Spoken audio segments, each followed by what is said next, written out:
नमस्कार दोस्तों, स्वागत है आप सभी का हमारे YouTube चैनल ऑब्जेक्टिव सेंटर पर। इस वीडियो में हम लोग कंप्यूटर से रिलेटेड बहुत ही इंपॉर्टेंट क्वेश्चन देखने वाले हैं, जो कि आपके एग्जाम की दृष्टि से बहुत ही महत्वपूर्ण है। तो चलिए स्टार्ट करते हैं। पहला क्वेश्चन है, प्रथम गणना करने वाला यंत्र कौन सा है। देखिए, जो प्रथम गणना करने वाला यंत्र था वह अबेकस था।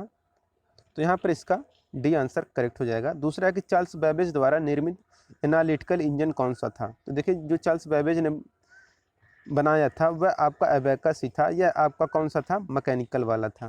तो 2 का यहाँ पर सी आंसर करेक्ट हो जाएगा, मैकेनिकल एनालिटिकल इंजन था।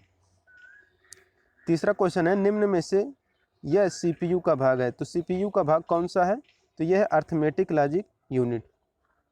तो अर्थमेटिक लॉजिक यूनिट जो होता है यह आपका सेंट्रल प्रोसेसिंग यूनिट का भाग होता है। चौथा क्वेश्चन है, कंप्यूटर के मस्तिष्क को क्या कहा जाता है। तो देखिए, जो कंप्यूटर का मस्तिष्क होता है उससे हम लोग सेंट्रल प्रोसेसिंग यूनिट कहते हैं। तो यहाँ पर इसका ए आंसर करेक्ट हो जाएगा, CPU.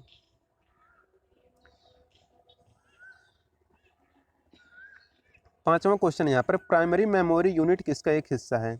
Input device, control unit, output device, CPU.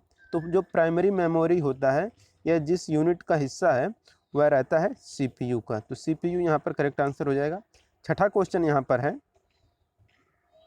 File system अस्थायी रूप से किस मेमोरी में संग्रहित रहता है। Primary, secondary, device, direct memory. जो फाइल सिस्टम अस्थायी रूप से जिस मेमोरी में रहता है वो रहता है सेकेंडरी मेमोरी। यहाँ पर इसका बी आंसर करेक्ट हो जाएगा, सेकेंडरी मेमोरी।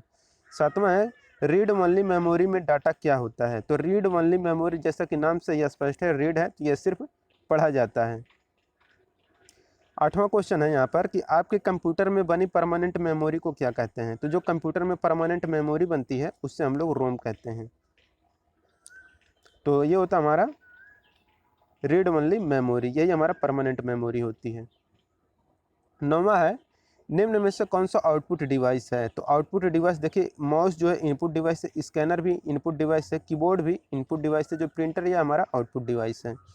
10 नंबर क्वेश्चन है, कौन सी इनपुट डिवाइस है। तो इनपुट डिवाइस हमारा कीबोर्ड भी है, माउस भी है, प्रिंटर प्रिंटर हमारा आउटपुट डिवाइस है। प्रिंटर आउटपुट डिवाइस है तो इनपुट हमारा क्या हो जाएगा, कीबोर्ड और माउस। तो ऑप्शन नंबर डी यहाँ पर करेक्ट हो जाएगा, ए और बी दोनों सही हैं। 11 नंबर क्वेश्चन है, निम्नलिखित में से किस समूह में केवल इनपुट डिवाइस है। तो केवल इनपुट डिवाइस किस में है। देखिए, माउस तो हमारे इनपुट है, कीबोर्ड भी इनपुट है, मॉनिटर हमारा आउटपुट डिवाइस है। तो ये हो गया आउटपुट डिवाइस के बारे में। तो यानी कि इसमें मॉनिटर आउटपुट हो जा रहा है, तो हमारा ये आंसर गलत हो जाएगा, पहला गलत हो गया। दूसरा, माउस है इनपुट है, कीबोर्ड भी इनपुट है, प्रिंटर हमारा आउटपुट है, ये भी नहीं होगा सही। माउस हमारा इनपुट है, कीबोर्ड भी इनपुट है, प्लाटर ये भी हमारा आउटपुट है, तो ये भी नहीं होगा। माउस, कीबोर्ड और स्कैनर ये तीनों हमारे क्या हैं, इनपुट डिवाइस हैं। तो ऑप्शन नंबर डी यहाँ पर सही हो जाएगा। 12 नंबर क्वेश्चन कह रहा है, निम्नलिखित में से कौन सा हार्डवेयर नहीं है। हार्डवेयर जो नहीं है उसी को बताना है। तो यहाँ पर इसका डी आंसर करेक्ट हो जाएगा, जावा। तो जावा हमारा हार्डवेयर नहीं है, जबकि प्रोसेसर, चिप, प्रिंटर और माउस ये सब हमारे हार्डवेयर हैं। हार्डवेयर के अंतर कौन सा आता है, तो हार्डवेयर के अंतर्गत जो आता है वो क्या रहता है कि कंप्यूटर आता है और इससे जुड़ी सभी डिवाइसें जिनका प्रयोग डाटा इनपुट और आउटपुट के लिए किया जाता है वह हमारा हार्डवेयर के अंतर्गत आता है। तो यहाँ पर इसका सी आंसर करेक्ट होगा। 14 नंबर क्वेश्चन है, कंप्यूटर मॉनिटर किस प्रकार की डिवाइस होती है। इनपुट, आउटपुट, सॉफ्टवेयर और प्रोसेसर। तो देखिए, जो कंप्यूटर मॉनिटर होता है ये हमारा आउटपुट डिवाइस होता है। तो आउटपुट डिवाइस के अंतर्गत आता है हमारा मॉनिटर। कीबोर्ड हमारा इनपुट डिवाइस होता है और प्रिंटर हमारा आउटपुट डिवाइस होता है। इसी प्रकार मॉनिटर भी हमारा आउटपुट डिवाइस होता है। 15 नंबर क्वेश्चन है, कंप्यूटर में कोई विशेष काम करने के लिए किस सॉफ्टवेयर का प्रयोग किया जाता है। तो देखिए, कंप्यूटर में अगर कोई विशेष काम करना है तो उसके लिए हम लोग जो सॉफ्टवेयर यूज करते हैं वह हमारा रहता है एप्लीकेशन सॉफ्टवेयर। तो एप्लीकेशन सॉफ्टवेयर की सहायता से हम लोग कोई विशेष काम किसी कंप्यूटर में कर पाते हैं। अब है 16 नंबर का क्वेश्चन कि एम एस वर्ड किसका उदाहरण है। तो आपको भी पता होगा, एम एस वर्ड जो आप अपने मोबाइल में चलाते हैं या कंप्यूटर में या लैपटॉप में चलाते हैं वह आपका एप्लीकेशन सॉफ्टवेयर होता है, जिसके अंतर्गत हम लोग अपना सीट या प्रेजेंटेशन या फिर पीडीएफ बनाते हैं। 17 नंबर क्वेश्चन है, कौन सा सॉफ्टवेयर कंप्यूटर के हार्डवेयर को नियंत्रित करता है। देखिए, कंप्यूटर सॉफ्टवेयर जो हार्डवेयर को नियंत्रित करने का कार्य करता है वो रहता है हमारा सिस्टम। तो सिस्टम यहाँ पर करेक्ट आंसर हो जाएगा। 18 नंबर क्वेश्चन है, कंप्यूटर सॉफ्टवेयर की परिभाषा कैसे हो सकती है। देखिए कंप्यूटर के सॉफ्टवेयर की अगर परिभाषा अगर हम लोग दें तो ये हो जाएगी ऐसे अनुदेश जो कंप्यूटर को बताते हैं कि क्या करना है। तो क्या क्या करना है जो बताता है कंप्यूटर को, वही हमारा सॉफ्टवेयर होता है। तो ये हमारा बी आंसर यहाँ पर करेक्ट हो गया। 19 नंबर क्वेश्चन है, कंप्यूटरों के संदर्भ में सॉफ्टवेयर का क्या अर्थ है। तो कंप्यूटर के संदर्भ में जो सॉफ्टवेयर का अर्थ होता है वो रहता है कंप्यूटर प्रोग्राम्स। तो कंप्यूटर प्रोग्राम्स यहाँ पर करेक्ट आंसर हो जाएगा। 20 नंबर क्वेश्चन है कि मानव और कंप्यूटर के मध्य परस्पर संपर्क कौन स्थापित करता है। तो मानव और कंप्यूटर के मध्य जो संपर्क स्थापित करता है वो हमारा सॉफ्टवेयर होता है। तो 20 का यहाँ पर ये आंसर करेक्ट हो जाएगा, सॉफ्टवेयर। 21 नंबर क्वेश्चन है, कौन सा एक सॉफ्टवेयर है जो कंप्यूटर की दक्षता को ऑपरेट करने और डाटा को ट्रैक के रिकॉर्ड रखने के लिए सहायता करता है। तो देखिए जो सॉफ्टवेयर कंप्यूटर की दक्षता को ऑपरेट करने और डाटा का ट्रैक रिकॉर्ड करने के लिए सहायता करता है वो हमारा ऑपरेटिंग सिस्टम होता है। यहाँ पर इसका डी आंसर करेक्ट हो जाएगा, ऑपरेटिंग सिस्टम। 22 नंबर क्वेश्चन है कि ऑपरेटिंग सिस्टम का कार्य क्या होता है। तब अभी हमने ऊपर ही देखा है, प्रोग्राम को स्वीकार करना भी रहता है, प्रोग्राम का परिणाम उपयोगकर्ता तक पहुंचाना भी होता है, प्रोग्राम का क्रियान्वयन कंप्यूटर से करना होता है। यहाँ पर डी आंसर करेक्ट हो जाएगा उपरोक्त सभी। 23 नंबर क्वेश्चन कर रहा है, निम्न में से कौन सा ऑपरेटिंग सिस्टम नहीं है। तो ऑपरेटिंग सिस्टम जो नहीं है उसी के बारे में यहाँ पर बताना है। तो ऑपरेटिंग सिस्टम देखिए MS DOS है, MS वर्ड ये हमारा एप्लीकेशन सॉफ्टवेयर है। तो एप्लीकेशन सॉफ्टवेयर होने के नाते ये आपका ऑपरेटिंग सिस्टम तो है नहीं, तो यहाँ पर बी आंसर करेक्ट हो जाएगा। जबकि लाइनक्स और विंडोज ये आपका ऑपरेटिंग सिस्टम है। और जो हो गया आपका जिसका ऑपरेटिंग सिस्टम, ये विंडोज हो गया, आपका एंड्रॉयड हो गया, ये सब ऑपरेटिंग सिस्टम है। 24 नंबर क्वेश्चन है, कंप्यूटर को कंट्रोल करने वाला प्रोग्राम का नाम क्या है। तो देखिए जो कंप्यूटर को कंट्रोल करता है वो हमारा रहता है ऑपरेटिंग सिस्टम। तो ऑपरेटिंग सिस्टम के द्वारा हम लोग कंप्यूटर को कंट्रोल करते हैं। कौन सा मल्टीटास्किंग ऑपरेटिंग सिस्टम है। Linux, Windows Vista, Windows NT, DOS। तो मल्टीटास्किंग की अगर बात करेगा तो लाइनक्स जो होता है ये हमारा मल्टीटास्किंग ऑपरेटिंग सिस्टम होता है। तो 25 का यहाँ पर ये आंसर करेक्ट हो गया। अब देखिए यहाँ पर 26 नंबर का क्वेश्चन है, निम्न में से कौन सा operating system single user operating system है। देखिए सिंगल यूजर ऑपरेटिंग सिस्टम की जब भी बात करेगा तो वहाँ पर हमारा DOS करेक्ट आंसर हो जाएगा, option number D. 27 number question है, निम्न में से कौन सी कंप्यूटर की प्रोग्रामिंग भाषा नहीं है। बेसिक, फोर्ट्रान, लेजर, पास्कल। तो देखिए कंप्यूटर की प्रोग्रामिंग भाषा जो होती है ये आपका बेसिक, फोर्ट्रान और पास्कल ये प्रोग्रामिंग की भाषा होती है कंप्यूटर की, और ये हाई लेवल लैंग्वेज होते हैं। तो बेसिक और फोर्ट्रान और पास्कल ये कंप्यूटर के हाई लेवल लैंग्वेज के अंतर्गत आते हैं। जबकि जो लेजर है ये हमारा लैंग्वेज नहीं है प्रोग्रामिंग का। तो यहाँ पर इसका सी आंसर ही करेक्ट हो जाएगा, लेजर कंप्यूटर की प्रोग्रामिंग भाषा नहीं है। अब देखिए 28 नंबर क्वेश्चन करें, निम्न में से कौन उच्च स्तरीय भाषा यानी कि हाई लेवल लैंग्वेज कौन सी है। तो उच्च स्तरीय भाषा जो होती है ये आपका कोबोल, फोर्ट्रान और बेसिक ये सभी होती हैं। तो यहाँ पर डी आंसर करेक्ट हो जाएगा, उपरोक्त सभी। अब है 29 नंबर का क्वेश्चन, 1 और 0 के संयोजन के उपयोग की सुविधा किस प्रकार की कंप्यूटर भाषा में है। तो 1 और 0 का जो संयोजन की सुविधा है ये कंप्यूटर के जो मशीन लैंग्वेज होती है उसमें यूज किया जाता है। तो मशीन लैंग्वेज में यूज किया जाता है 1 और 0 का। 30 नंबर क्वेश्चन है कि माइक्रोसॉफ्ट ऑफिस क्या है। तो आपको पता होगा जो माइक्रोसॉफ्ट ऑफिस होता है ये हमारा एक प्रकार का एप्लीकेशन सॉफ्टवेयर है। तो माइक्रोसॉफ्ट ऑफिस ये हमारा एप्लीकेशन सॉफ्टवेयर है। तो ऑप्शन नंबर डी यहाँ पर करेक्ट हो जाएगा। 31 नंबर क्वेश्चन कह रहा है यहाँ पर कि वर्ड प्रोसेसर का श्रेष्ठ उपयोग किसके लिए होगा। तो वर्ड प्रोसेसर का श्रेष्ठ उपयोग जिसके लिए हम लोग करते हैं वो रहता है हमारा कहानी टाइप करने के लिए हम लोग वर्ड प्रोसेसर का यूज करते हैं ज़्यादातर।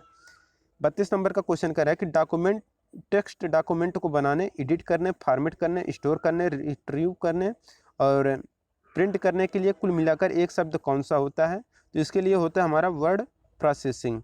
तो वर्ड प्रोसेसिंग यहाँ पर ज़्यादा सूटेबल होगा, तो यहाँ पर इसका आंसर करेक्ट हो जाएगा। 33 नंबर क्वेश्चन कह रहा है किसी डॉक्यूमेंट को प्रिंट करने के लिए हम लोग किस की का प्रयोग करेंगे।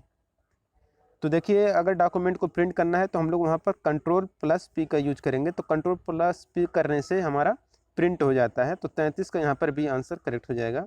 अब कोई कहेगा सर पेस्ट होता है, तो भैया पेस्ट Ctrl+P से नहीं होता है, Ctrl+V से हमारा पेस्ट होता है। याद रखिए Ctrl+V से हमारा पेस्ट होता है, Ctrl+P से हमारा प्रिंट होता है।